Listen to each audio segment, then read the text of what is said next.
Welcome to more recipe. நான் உங்கள் ரேணுகா சண்முகம். வாங்க இன்னைக்கு காளானை வச்சு ஒரு கோழிக்கறி குழம்பு எப்படி செய்கிறதுன்னு பார்க்கலாம். அசைவம் சாப்பிட்றவங்க கூட இந்த சைவ காளான் கோழி குழம்பை வந்து ரொம்ப பிரியப்பட்டு சாப்பிடுவாங்கங்க. அந்த அளவுக்கு டேஸ்ட் நல்லா சூப்பராக இருக்குங்க. வாங்க இந்த சைவ காளான் கோழி குழம்பை எப்படி செய்கிறதுன்னு பார்க்கலாம்.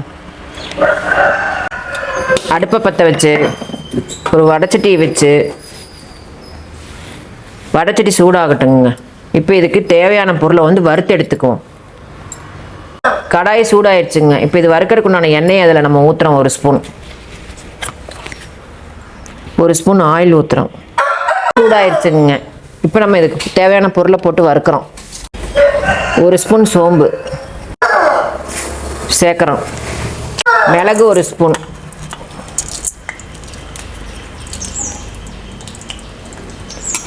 தனியா 1.5 ஸ்பூன்,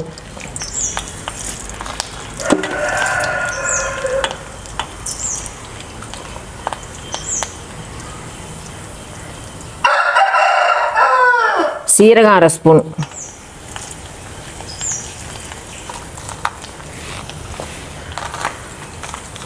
அஞ்சு வரமிளகா, ஒரு கொத்து கருவேப்பிலை தழை, 4 பல் பூண்டு,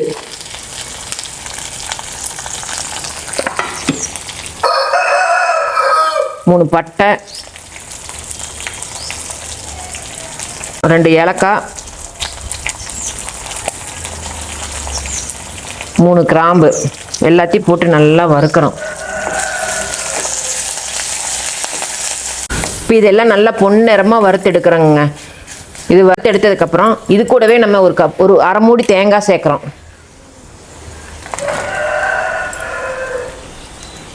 இதையும் நல்லா செவக்க வறுக்கிறோங்க. இதையும் நல்லா செவக்க வறுக்கிறோங்க. நல்லா கருகாத அளவுக்கு, கருகாமல் நல்லா செகப்பாக வர்ற அளவுக்கு நல்லா வறுக்கிறோங்க. வறுத்து எடுத்து இந்த பொருளை கொண்டு போய் அரைச்சிட்டு வரோம் மிக்சியில் போட்டு.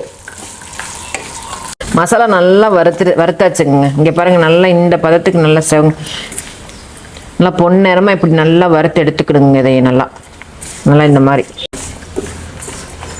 இது நல்லா வறுத்து எடுத்து இப்போ கொண்டு போய் நல்லா நைஸாக தண்ணி ஊற்றி நல்லா அரைச்சிட்டு வரோம். இது கொஞ்சம் நேரம் ஆறட்டுங்க. ஒரு 2 நிமிஷம் ஆற விட்டு தண்ணி ஊற்றி நல்லா அரைச்சிட்டு வரோங்க. அரைச்சிட்டு வந்து இப்போ நம்ம குழம்ப தாளிச்சு விட வேண்டியது தான். பிளேட்டுக்கு மாற்றிக்கலாங்க. மாற்றி ஆற வச்சு மிக்சியில் போட்டு அரைச்சிக்கலாம். இப்போ குழம்ப தாளிச்சிடலாங்க. இப்போ இது இந்த வறுத்த பொருள் ஆறட்டுங்க. அதுக்குள்ளே நம்ம குழம்ப தாளிச்சிடுவோம். தாளிச்சுட்டு அப்புறம் போய் இதை போய் அரைச்சிட்டு வருவோம்.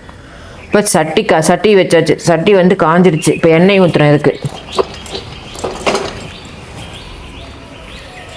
ஆயில் ஒரு 2 ஸ்பூன் சேர்க்குறேங்க. இதில் இப்போ எண்ணெய் சூடாயிடுச்சுங்க. கடுகு சேர்க்குறேன் ஒரு 1/2 ஸ்பூன். 1/4 ஸ்பூன் சோம்பு சேர்க்குறேங்க. இதில்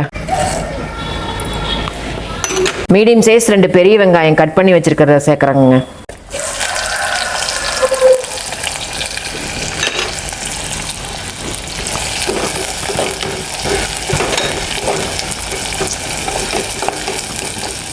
ஒரு மீடியம் சைஸ் தக்காளி 1 சேர்க்குறேங்க. ஒரு கொத்து கருவேப்பிலை தழை சேர்க்குறேங்க. இதை போட்டு நல்லா வணக்குறேங்க.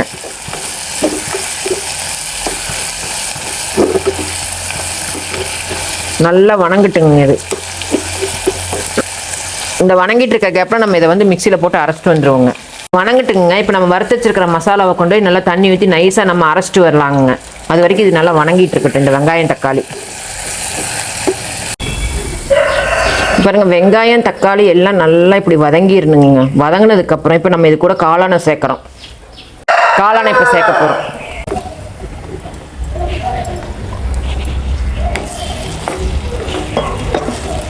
இதை நல்லா வதக்கிறோம்.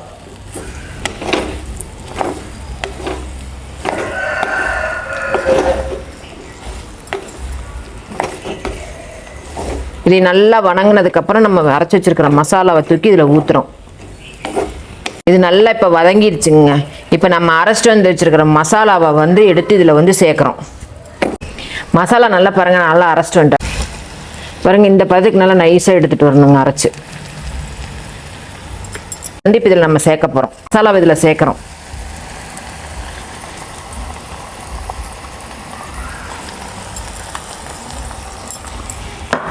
1.5 ஸ்பூன் மல்லித்தூளுங்க இதில் சேர்க்க போகிறோம். 1 ஸ்பூன் மிளகாத்தூள், வரமிளகாத்தூள், 1/4 ஸ்பூன் மஞ்சத்தூள், குழம்புக்கு தேவையான அளவு உப்பு சேர்க்குறோங்க.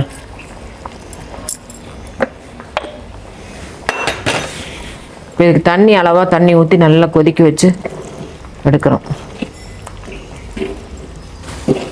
இப்போ மசாலா தண்ணியிலே இது வெந்துக்கிட்டு இருக்குதுங்க. உங்களுக்கு வறுவல் மாதிரி வேணால் இந்த தண்ணியிலேயே போதுங்க, வேகணும். வெந்தால் வறுவல் மாதிரி வந்துடும் உங்களுக்கு. எனக்கு இப்போ கிரேவி மாதிரி வேணுங்கிறனால நான் கொஞ்சம் தண்ணி ஊற்ற போகிறேன் இது கூட.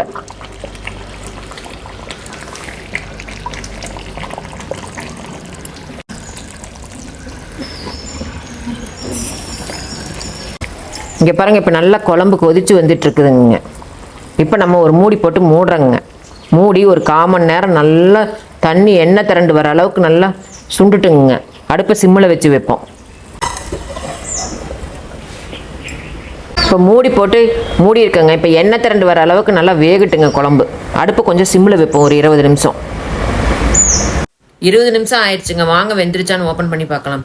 நல்லா வெந்துருச்சுங்க. எண்ணெய் திரண்டு வந்திருக்குது பாருங்க. இந்த ஸ்டேஜில் மல்லித்தலையை தூவி இறக்குனீங்கன்னா குழம்பு ரெடிங்க. சைவ காளான் கோழிக்கறி கிரேவி ரெடி ஆயிடுச்சுங்க. இதை உங்கள் வீட்டில் நீங்கள் செஞ்சு பார்த்துட்டு உங்கள் ஃப்ரெண்ட்ஸுகளுக்கு ஷேர் பண்ணுங்கள், எங்களுக்கு கமெண்ட் பண்ணுங்கள், எங்கள் சேனலை ஃபாலோ பண்ணுங்கள், மறக்காமல் எங்கள் சேனலை சப்ஸ்கிரைப் பண்ணுங்கள், கீழே இருக்க பெல் பட்டனை அழுத்துங்க. உங்களுக்கு ஏதாவது செஞ்சு காமிக்கணுன்னா எங்கள் கமெண்ட் பாக்ஸில் கமெண்ட் பண்ணுங்கள். நாங்கள் அதை உங்களுக்கு செஞ்சு காமிக்கிறோங்க. அடுத்த வேற ஒரு நல்ல டிஷ்ஷில் உங்களை நான் சந்திக்கிறேங்க.